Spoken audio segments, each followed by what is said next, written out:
If there's a lot of competition, the good news is people are buying.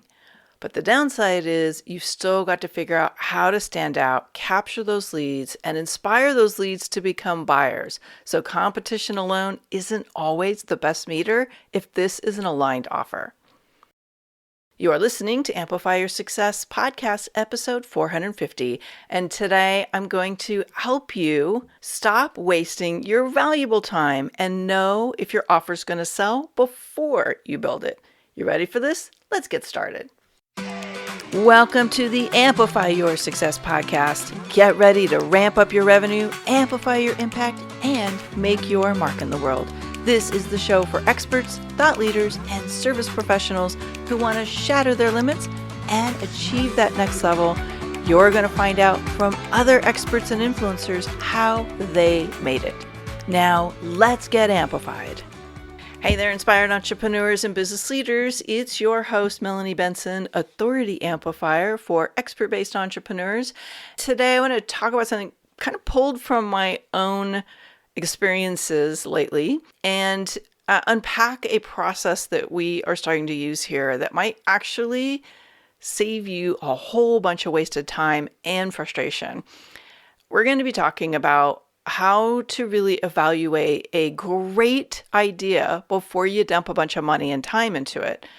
And I've been teaching a form of this for many years. I personally have found the FOMO, that crazy feeling that overcomes us, that, oh my gosh, I've got to create this because I know the world needs it feeling, is oftentimes misleading. And so we want to create a little process for how to evaluate something before you jump in. Now, of course, having an offer that is like a heck yes energy is one of the key components of being an unignorable expert in your field, because when you have the right offer, it acts like a magnet. It's like this lighthouse quality where there's this tractor beam that just kind of pulls people towards you because they know you are the one they want to work with when it's time to solve this problem. And if you don't yet know how you stack up as an unignorable expert, I want you to go right now to melaniebenson.com framework and download my guide and the scorecard that comes with it, because you want to really assess if you have all of the factors working at an optimal level to stand out in a crowded market, but also to be the go-to solution when somebody's ready to say yes to the kind of work that you do. The process is not difficult, but it is requiring people to be intentional, especially if you have been a best kept secret and have felt invisible when your ideal clients go to look for solutions. So head over to melaniebenson.com/framework and you can download it right now. I will also link that up in the show notes. So let's talk a little bit about this process that so many coaches, course creators, consultants, trainers go through. And it kind of is like this old adage of if you build it, they will come. But what we know is that doesn't really work. There's so much more involved in building an offer, creating something, even though there's a lot of your passion and most of us are super creative. Like, that's a fun part of the process for us. It's also the most expensive. So when you spend thousands of dollars and lots of hours putting something together and it goes out to the market and you get crickets, that's crushing, right? So what's happening for so many people is they're just going with this gut check. And if you follow human design, maybe you're following your authority, or you're getting this vibe. It's like, this worked for me, so of course I should share it with my community. Well, I've worked with so many thought leaders and brilliant, talented, passion-driven experts over the years who are like, I have to get this out in a bigger way, but they skip the idea validation step. And they end up creating something that doesn't translate to sales. And then they're disillusioned, they're frustrated, and they're wondering why. And this has certainly happened to me. I am not immune to this. I am massively creative. I call it creativity ADD. I actually used to speak on this quite a bit at the beginning of my career. And I recognize that there is this pull that we have to do something with the urge to share something that you believe in. But those urges don't always translate to dollars. And I don't think we can afford to be putting a lot of time, money, and energy into things that don't land well in your marketplace, especially in a very crowded market and with an economy that's very unpredictable. Now, back in my Fortune 500 days, if you don't know my story, I spent 15 plus years in different Fortune 500 companies. And the last company I worked with in the Fortune 500 realm, one of the roles I was in was helping the teams make decisions about which opportunities we would pursue. Now, from a corporate Fortune 500 level, think of it like this. If they were to put manpower and our teams on a project, that meant dedicating thousands and thousands of dollars. And it meant we weren't going to put that manpower behind something else, or that woman power. And what they did is they designed these decision processes for go, no go.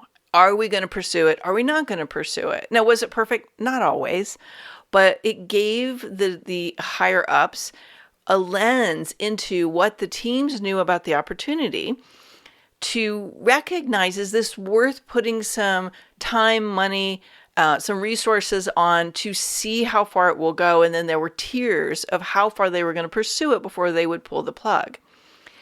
When it comes to us, we don't have to be as official as we were back then, but there are some really powerful questions that we can ask ourselves before we leap and start dumping our time, our team's time, hiring a consultant or an expert to build a web page, to spend money on buying systems or ads or whatever we're doing, right? Like, you may think as you're going, this is just part of doing business, but remember, the product creation side of things is often the most expensive stage of business development. And when we are chasing one idea after another and we keep throwing money after an idea that hasn't been validated, we oftentimes burn ourselves out, we lose our motivation, and we end up not where we want to be, which causes that confidence to dip. And you could see the cycle.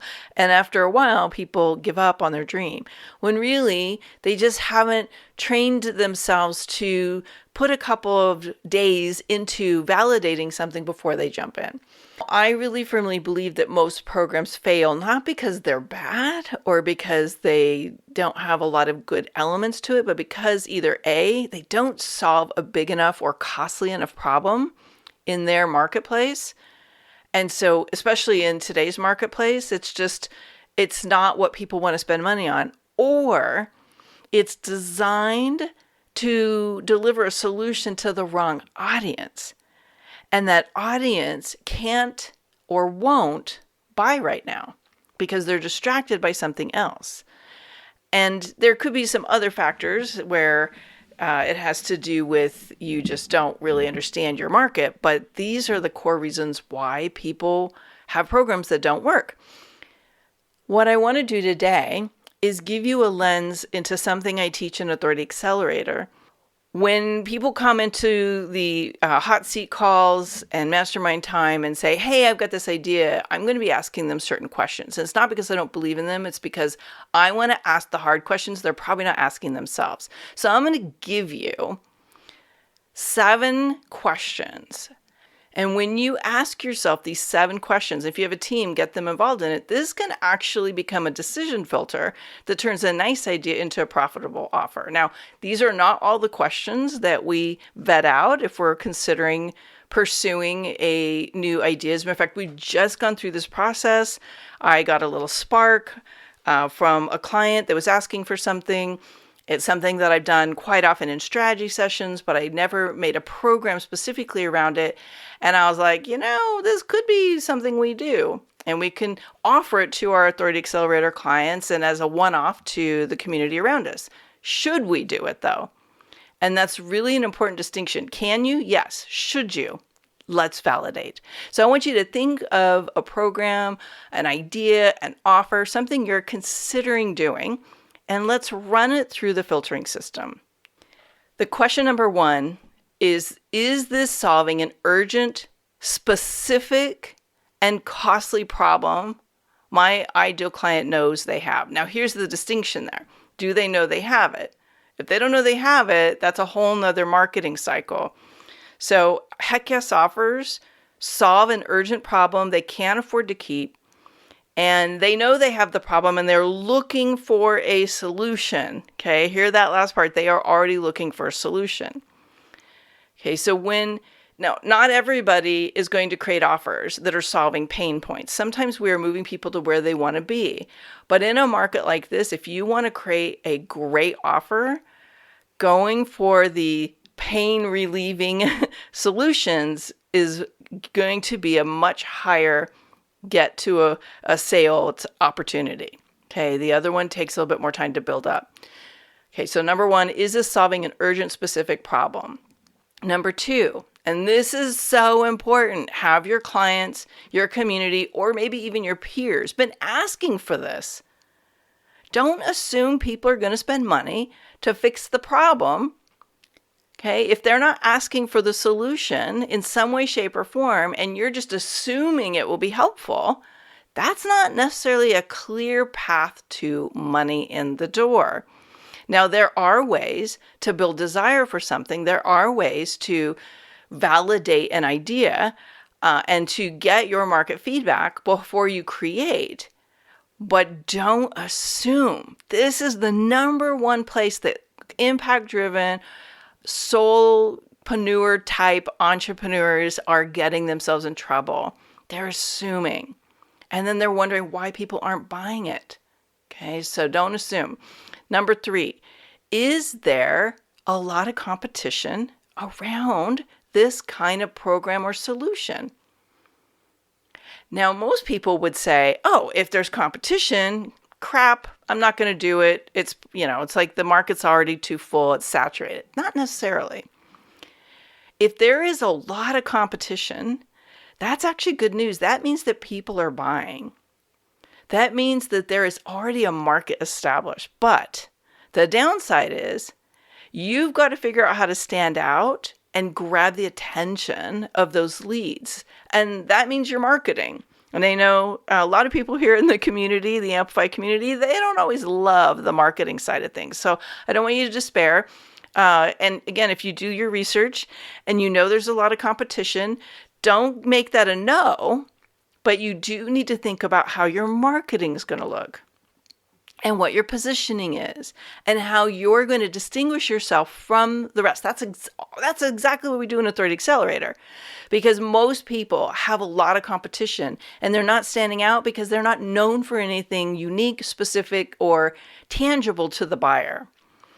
Now, if there is no competition, that doesn't necessarily mean that's a good thing either. When there's no competition, that might mean that nobody's interested in buying it. It might also mean that you have to create a market for the offer, and that means you're going to have a longer cycle. I worked with somebody last year where this was a bit of a bummer for them because they were creating something that was a unique niche inside an established marketplace. And that, kind of rush to get to the solution was a little disconcerting for them because they ended up frustrated. They were having to create a market for their offer. Didn't mean it was a bad offer. It just meant they needed a longer life cycle before they could get to the sales.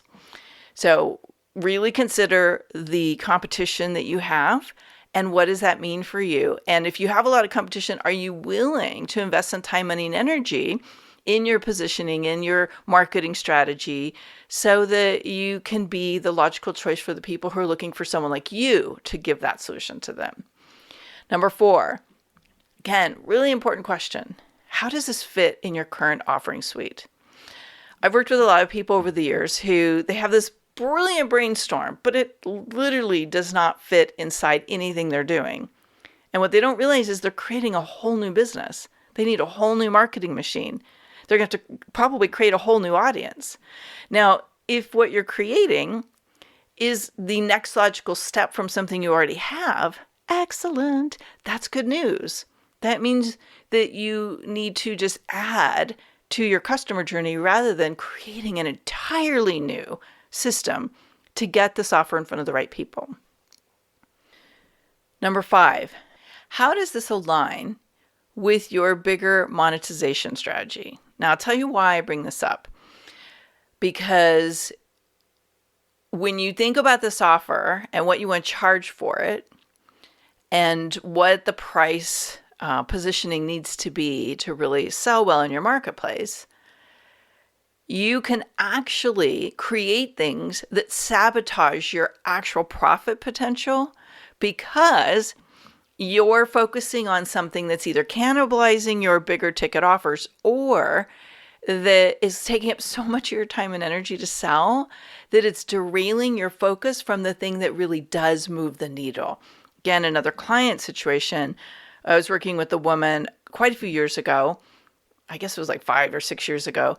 And when I started to go in and audit all of her offers and what she was looking at, her goal was to get from mid 6 figures to break 7 figures. And that seems like a really good idea. And one of the things a different coach had told her is she needed to diversify her revenue streams and to have an offer to her competitors as well as to her client base. Well, what was happening was she had to create an entirely new marketing system. She had to create a whole new offering suite, but she also was charging very little for this when the offer she had to her ideal clients who she had hungry for an offer was 3 to 5 times more profit in the door than what she was charging for the program to her competitors. And she was so focused on building out this competitor offer, and she had like 3 or 4 people in it.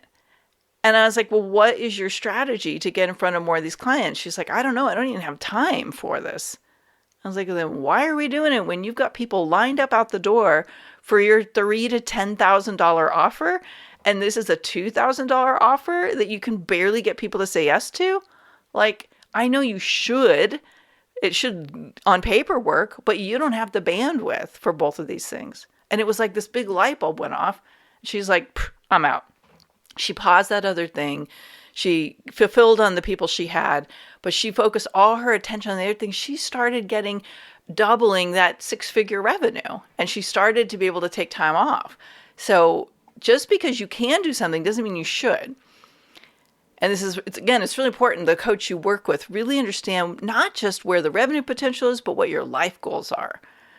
That's a whole nother conversation for another day. But how does this align with your monetization and your overall goals? Don't say yes to building something out that's going to destroy the thing that's the most important to you. That's a should. Let's go to number 6. What will you have to pause or stop doing to pursue this new idea? Now, here's where a lot of really passion-driven people tend to delude themselves, is that they can do it all. That especially if they have a team. If I have a team, I can put my team on it. So it doesn't need to be me, but guess what? Your team they still have a certain amount of time, and they don't have more time than that. They have the time that you're paying them for. And when you keep piling on new ideas, they're going to max out and they're going to get overwhelmed. And oftentimes that burns them out and it causes them to not want to be a part of your organization anymore. Causes them to not want to help move your goals forward. Even with an excellent team, somebody has to move the ideas forward. And there will be an opportunity cost. You're saying no to something to say yes to something else. So is it worth it? If you have to pause that other thing, will the potential of this idea be worth it? Only you know the answer to that, but it's worth asking. And you might say, I don't know, but I'm willing to try. I'm willing to take it to a certain point. I'm willing to invest this much time or this much money in it and to see what happens before we decide go or no go. Great. Just be very intentional and clear what you're doing. Number 7. Does the idea of creating and delivering this offer for more than 6 months still light you up? This is a really good way to validate your spark factor, how aligned this is. Because again, I could do that and it'll make me money. But you get it off the ground. What if only one person buys it? Do you still love it? Do you still want to try and build it out and get more people in it? What if you are 6 months in it and it's full, but you hate it? Here's a little trick. Go into your mind, visualize going out and that program being absolutely full. How does that feel to you? Does it still make you excited? Or is there constriction? I do this exercise with every single client who's thinking about moving something out in the world. And sometimes they're like, wow, that was my logic brain trying to move that idea forward. That's not really aligned. Okay, let's decide that now. Is there something that would shift in it that would make it more aligned? This is the time to figure that out. Not once you've got it up and running and you've got to change the whole thing so it feels better. So these 7 questions are the highlights of a deeper dive vetting process that I do. And these 7 will serve you really well if this is all you do. When you skip this process, I can guarantee you're going to spend an enormous amount of time building some things out, and they're not going to be a good fit. They're going to misfire when you get them to market. You're going to think this is the hottest thing that they could ask for, and you're going to launch it and you're going to get crickets. Not on everything. You may have a few hits, but most of the things. And ultimately, what I want for you is to be focused on the things that build your profit line, build your authority and your positioning, because what you're saying yes to and what you're creating is amplifying what you want to be known for. And last, it lights you up. Life is too short to create things in our business that don't light you up. One of the examples of that for me is when I was kind of in the middle of my extended pivot from 2010, as I unraveled myself from a business that on paper was really successful, but was burning me out and wasn't aligned with really the greatest part of me. And I was trying different things. One of the things I got tucked into was doing a membership. And I've tried to do these a couple times. And it's like, this should be easy, right? I have so much content. But gosh, it did not light my fire. It's not my genius zone. It's not where I want to be. It's not where my ideal clients want to be either. So I tried it 2 different times, and I would get people in, but they wouldn't stay, or I would lose my fire. And I'm like, I hate this. I resent having to create the content for it. So I made a deal with myself. No more memberships. And this is why I go through my entire validation process, so that I'm not emotionally, financially, and time-wise investing myself and my team in things that just aren't aligned. What the opportunity cost is of pursuing ideas that don't hit well in the market is too great right now. So this is what I would love to hear from you. How are these questions sticking for you? Is this hitting home? Can you see where you maybe have been skipping this step and why it's had a negative impact on your business, on your positioning in the market? You certainly don't want to be confusing your market and creating things that don't have alignment. And is there something that you do that we didn't cover today? Love to hear that as well. The key is to be willing to slow down a little bit, vet things out, and that speeds up your path to making a greater impact and generating financial prosperity in your business. Thanks for tuning in today, Amplifier. We're going to keep this conversation going, and I want to hear from you how you're going to amplify your authority and make a greater impact. Before you go, please take a minute to give our show and our guests some love over on your favorite podcasting platform. Subscribe, rate, and review. Leave your full name, and I'll spotlight you and your authority on social media.